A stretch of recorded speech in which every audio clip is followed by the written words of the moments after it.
Water crisis pigdeklarar sa syudad ng Legazpi. Posibleng pagmanihar kan LGU sa water district, pigihiling na solusyon. Uyan report ni Jesse Cruzat.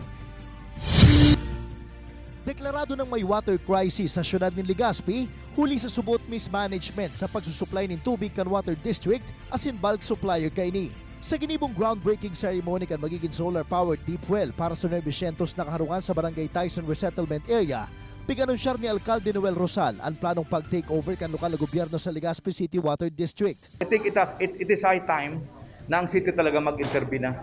Dahil na, it has come now to the point na ang LCWD is waragas. No? Dahil aram ang gigibuhon. Paliwanag pa kan Alcalde, 14,000 sana kan 34,000 liters na roal daw na demand kan sentro kan syudad ang naitataw kan supplier kan LCWD. Imbis subot na maghanap tulos ni ibang supplier dahil ni nagigibo huli sa kakulangan kan manamiento. Mientras tanto, paliwanag man ni Avi Buban, OIC General Manager kan LCWD, ginigibo man ni Daan Gabos tanganing masolusyunan ang problema.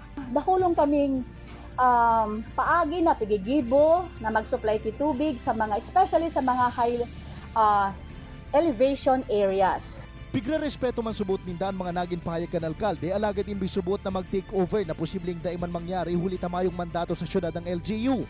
Hagad nindan tabang sa pagresolber kan krisis. Ini si Jesse Cruzat, Balitang Bicolandia.